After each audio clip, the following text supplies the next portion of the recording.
inondation ni may régler la question de l'emploi te ba tey munoo def benn action buy dindi loolu buy andi lu bees y a problème. alors ñu wax ci wàllum politique ajjuma ji ñi génn. rappel à l'ordre ñoom après nañu gaañu ci genn wet am mbooloo mu takk mu ñu dajale wane seen bopp ne ànduñu ci nan nga gisee déjà ndaje boobu lee waa rappel à l'ordre amal yéen nag gisuma leen fa gisuma fa seen président parti waaye mën nga ma ñëwal it après ci lu waral seen ñàkk teew foofee. waaw président Amadou Ba nekk fa woon waaye man maa ngi fa woon. yaa ngi fa woon waaw d'accord. damay féliciter waa rappel à l'ordre. waaw vraiment. am na ci benn jeune fille bu ma ci xam je pense que moom sax moo gën a tax ma ñëw ci marché bi. d'accord. Anti Ngoné Diop. maa ngi koy féliciter bu baax parce que moom laa ci gën a ràññee parce que moom moo woo téléphone moo waxtaan ak man. xamal ma li dañ tax a jóg ma rafetlu démarche bi mu def parce que ñun fi ñu taxawee tey loolu rek la ñuy xaar. waaw ku ñu associé ñu associé wu. ku leen associé wul. ñu seetaan la. d'accord parce que ci li ñu ne ñun. waaw mooy tabax suñu parti ba am parti politique bu dëgër comme ñëpp nekk le premier parti politique au Sénégal te dinaa taxaw tuuti pour wax la dara. bismillah. waa Pastef. ñun ñoo leen di bett toujours mais ñoom du ñu bett mukk. nouvelle responsabilité. lu tax loolu. na nga jàpp loolu. lu tax loolu. li tax loolu c'est parce que ñun démarche bi ñu am. waay méngoowul ak ñoom la ñuy doxal ak li ñu gëm. c'est le contraire te ñun xam nañu ne. waaw fi ñu war a jaar pour jëlee leen fi gis nañ yoon bi te ñu ngi ci. moo tax le président Amadou Ba. waay dina jafe lool ngeen dégg ko ci jamono yi. choix la. c'est un choix stratégique. waaw boobu dinañ ci ñëw mais damay bañ ñu daal di ko njëkkee mais par rapport ak marche bi. lu rafetlu la wax naa ko dama leen di encourager te beneen yoon buñ ci teelee dugal suñu loxo ñun. dinañ ci ànd ak ñoom ba ñu xam ne sax nañ ci sàpp. maanaam dañ leen yéex a impliqué daal. loolu laa mun a jàpp parce que daanaka ci veille bi laa jokkoo ak moom ci veille bi laa jokkoo ak moom et comme par hasard. oui dafa rencontrer suñu benn militant. waaw waxtaan ceeg moom kooku ne ko mais il faut appeler Sori. mu ne ko yoruma numéro Sori mu jox ko numéro Sori mu woo ma ñu waxtaan ci ma ne ko man dinaa ñëw. alors j'en ai informé aussi balaa may dem. ñi ma ci war a waxtaanal. le bureau waaw pour ñu xam ne effectivement bu ma fa demee teewaay bi laa fa war a am. alors ñu bari jàpp ne yéen politique yi yéen a ngi sàggane benn mbir. maanaam place bi ngeen war a occuper en tant que des opposants yéen a ngi koy bàyyi des activistes ak yéen a ngi koy bàyyi ak ñenn ñoo xam ne société civile la ñu bokk te à la limite mën na dem ba yéen ngeen perdre seen place que ñoom ñu ñëw occuper ko ndax même lecture boobu partagé nga ko. dañuy vivre jamono wu démocratie d'opinion. waaw démocratie d'opinion bokki wala démocratie participative. démocratie d'opinion conséquence bi ci jiitu. mooy l'initiative mën na jóge ci ku ne. mais li ciy njariñ. waaw moo di que dañuy am benn type de citoyenneté bu bees. kenn dootul fal ndax say lunettes yu rafet. kenn dootul fal ndax sa discours bu neex sa discours populiste. kenn dootul fal ndax discours guerrier bi nga am di saaga di xaste nit ñi dañoo nar a yeewu boo xam ne dañuy bëgg kilifa ga ñuy fal dañ koy déglu ko te lam ñuy wax ñu mën koo quantifier mesurer ko pour di ko suivre à l'acte bu ñu ko falee léegi nag contexte boobu ñu toll tey ci réew mi. waay dañ koy rafetlu lu baax la. parce que loolu bu amoon ñii duñu falu. d'accord mais octobre rouge bi. léegi j'ajoute un élément. waaw les politiques n'ont pas renoncé. ils n'ont pas renoncé. les politiques il ñett facteur la ñuy agir. waaw ci ñett facteur mais dafa am benn facteur bu ci am solo mooy la temporalité. instant bi ci situation boobu ngeen nekk. gis nga facteur temporalité boobu. waaw munoo analyser te doo ko jël en compte. élection législative bi c'était quand ça fait pas un an. waaw yàggul de. ñaata député lañ jox waa Pastef. 130 leen ko jox député askan bi. ça fait pas un an. est-ce que loolu tam nekkul benn coup. non légitimation wu population yi la par rapport ak ñoom lañ leen proposé da nga leen di bàyyi kon ñu def li ñuy def ba population yi xam ne ñii ñu jox mënuñu temporalité boobu nag il faut nga gérer ko yow munoo ñëw moins de un an. waaw ñu légitimer leen ni ñu leen légitimer nga bëgg fee nekk di buuxante di dóor di tëb di dal di yàq sa xaalis di yàq sa alal di yàq sa énergie da nga ciy dem ak un rythme que tu maîtrises da nga ciy dem ak temporalité boo xamante ne yow wóor na la ne. les élections locales di nga ciy teew ca na nga ca war a teewee amul yàkkamti amul parax-parax amul man la du keneen. loolu nag dafa laaj nga nekk nit ku pondéré nit ku réfléchi nit ku ànd ak déglu nit ku ànd ak tey. alors loolu nag moo ñu caractériser. nouvelle responsabilité dans tout ça octobre rouge mu ngi fi yaa ngi wax bii demoon nga mais nouvelle responsabilité dans l'ancienneté politique aujourd'hui des questions se posent yéen seen méthode la wala ndax anam bi ngeen defee politique la wala ndax quoi exactement ndax dañ dégguñu leen tamit fu bari. yaa ngi may nag occasion ma rassurer les militants et sympathisants yu nouvelle responsabilité. D'accord. Vraiment parce que. léeg-léeg nga dollu ci réseaux sociaux yi nga gis koo xam ne. waaw. day lancer appel au président Amadou Ba pour mu wax ak askan wi. waaw ñu bari nee nañ jot na de. waaw waxal ak askan wi dañ la bëgg a gis dañ la bëgg a dégg defal lii defal laa defal laa ma leen di rassurer. d'abord benn bi mooy. waaw. nañu xam ne nouvelle responsabilité ci opposition la nekk. c'est sûr et certain loolu leer la. li koy firndeel mooy. bu fekkonte ne nekkul ci opposition. waaw tey doomu Amadou Ba kenn du ko traîner dans la boue. waaw moo tax ma poser la question bi na la loolu c'est sûr et certain. c'est sûr et certain parce que bu suuruloon. Ouais. bu certain wuloon doomu Amadou Ba kenn du ko traîner dans la boue di ko accuser lu mu deful.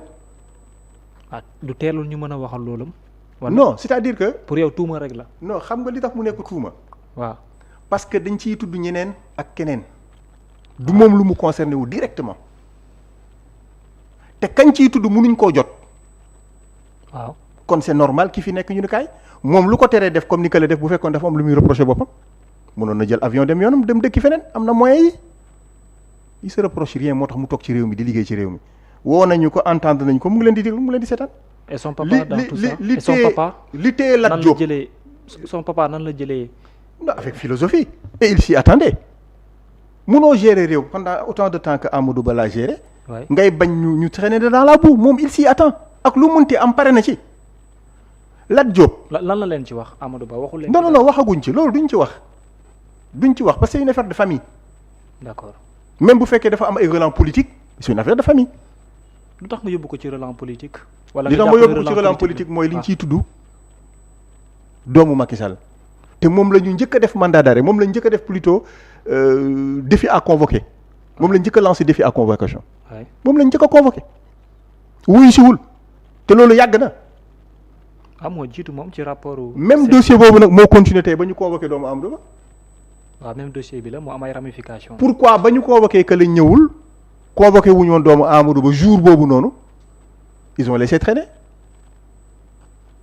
pour y voir plus clair xool nu ñuy def ban approche nangam ak nangam dugg na fi génn na fi on s'y prépare on sait tout ce qui se passe. pour yow c'est Amadou Ba qui est visé. mais bien évidemment mais comme moom waaw ñetti discours la fi jot a def kan noonu. Amadou Ba waaw ñetti discours.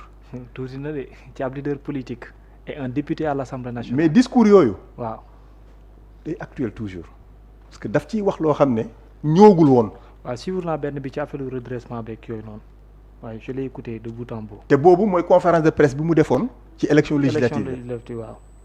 discours bu mujj bi mooy le jour du dialogue national kaddu yam fa yëkkati dafa bett plusieurs personnes parce que nit ñi xalaatuñu woon ne Amadou Ba avait le courage de pointer du doigt les maux qui gangrènent actuellement l'aspiration des Sénégalais. c'est pas déjà un problème que les gens doutent s'il aura le courage. non mais non c'est pas un problème Sénégal mooy dëkk boo xam ne dëkku rumeur la ñoom rumeur da leen di dundal même bu waxoon mu leer sax dinañ ne non dafay dil la. mais position bi ñenn ñi di partager ci moom xam naa ne umpale woo ko. muy lan mais que ne Amadou Ba c'est comme si il n'a pas le courage de ses idées il n'affronte pas la réalité. mais moom laa lay wax nii. voilà moom laa wax nii discours ba mu def le jour du dialogue. waay ku amul courage doo def loolu. mais est-ce que tu sais que tey Amadou Ba bu ko neexoon mu dem FMI Banque mondiale dem liggéeyi fa jox jàpp njàmburam il pouvait le faire il sort du pays dem liggéeyi toppatoo njabootam bàyyi politique. loolu c'est un choix et c'est le choix le plus facile il l'a pas fait démb. waaw non tey ci fajar. l'ancienne vice-présidente de Joe Biden dafa génne benn livre mu tuddee ko les 107 jours de l'enfer. les 107 jours de l'enfer. mooy bi muy 107 jours yi mu amoon pour conquérir le vote des citoyens américains. Davis. Hillary Harris. Harris mooy la vice-présidente de Biden. waaw ah Hillary. bi mu livre bi génnee. oui la presse en a fait des extraits. liiraguma ko mais extraits yi. waaw dafa am solo. lu tax li tax ma rappeler loolu. waaw moo di ko homme politique. sa kaddu bu raaree bés boo yëkkatee kaddu day am impact parce que moom mu ngi wax ci biir livre bi. waaw erreur bi bu Joe Biden def bi mu présenté woo bi mu bëggee présenté woo. waaw l'intention après mu mel ni kuy tergiverser. waaw c'est-à-dire que critiqué na ko de manière voilée mais pourtant bi muy ànd ak moom daf ko accompagner tout doucement tout tranquillement garder opinion wam ba waxtu jot mu wax ko. waaw moo tax mu wax ko tey loolu juste dama ko rappeler pour dire. waaw que un homme politique. da nga war a fexe ba kenn du la fàttali la nga waxoon ci FMI.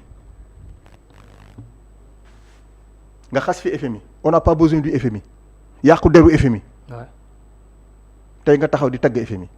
FMI ñun dañ cee bokk bu ñu la acté wul bu ñu la calibré wul bu ñu la référencé wul bailleur de fonds yi du ñu la wóolu ak li nga wax ci FMI yëpp. pourtant barke démb rek ne wax na ba wax baatu tricheur ñu bari ne kii moom wax na tam dana leen xaaruñu ci ñoom daanaka dara ndax li suñ bopp lañ koy defal. kan mu wax loolu. le premier ministre. loolu yëpp ay reniement la. ah mais booy xool le discours de Milan. oui sur le FMI. waaw lu mu ci yokk leneen reniement bu bees la du bett kenn. d'accord on est habitué la ñuy wax quoi. lan la waxul ci inondation avec les caisses noires. lan la waxul ci. que parfois war nañ mën a jël régler ko situation bi. lan la waxul ci wéy un ministre boo xam ne dañ ko daan jàppal diw mu jàpp diw Sénégal daa weesu loolu. Lat Diop lu ko téye prison lu ko fa téye si ce n'est que ces attaques virulentes quand il était au pouvoir contre le premier ministre actuel. d'accord looloo ko fa téye amul leneen. mais gisoo ne lii nii ngay wax nii nu mu takkoo nii un leader politique comme Amadou Ba doit être. dafa war a bañ loolu nag. loolu laa tax ma koy rappeler en fait je le rappelle pour xam ne gis nga micro bi dafa neex. waay et c'est un privilège. waay que Seneweb tendre le micro ngay adressé wu aux Sénégalais loolu am na jamono ci réew mi président de la République moo ko amoon muy message à la nation ngay wax askan wi yëpp ne tekk di la déglu tey jii ni ñu toll. boo demee Seneweb di wax la ngay wax boo amee solo ñëpp dañ naan tekk di la déglu. nga dem beneen médium même chose. kon démocratie bi moo toll foo xamante ne micro yi dafa neex lool waaye nag bu kàddu gi raaree dina tax ba ëllëg kenn du la fi reprocher la nga fi waxoon. mais est-ce que raar gi tam. léegi j'en arrive ci raar bi nag. waaw nga mun a xam impact bi. waaw nga mun a xam impact bi est-ce que li ci négatif ëppul li ci positif. déedéet. lu tax. lu ma la wax sànq dañu nekk di tabax suñu parti politique non. waaw. le président Macky Sall bi ñuy nekk dans l'opposition. waaw. en 2010. bi ma dellu see Paris ñibbisi. waaw. dama ko rencontré. en 2010. la première fois bi ma ko rencontré fekk ma ñibbisi on s'était vu déjà à Paris waxtaan ba ma ne ko dinaa ñibbisi bi ñu ñëwee ma rencontré ko bureau am Sacré-Cœur. waaw mooy bi nekk ci VDN bi mu siège APR bi nekkoon noonu ci VDN bi. waaw dans son bureau ñuy waxtaan ma ne ko mais président man dama seetlu que comité rek nga am amuloo structure intermédiaire et ensuite il y a une structure nationale fu nit ñi di daje di waxtaan mu ne ma xamal li tax ma def loolu ma ne ko mu ne ba ma amee structure intermédiaire Wade dina leen corrompre ñoom ak ay milliards est-ce que tax tere na ko yegg au pouvoir. déedéet. stratégie da am fu muy toll ku ci nekk ak na ngay tojee sa bopp ji nax. mais soo jëlee engagement nag.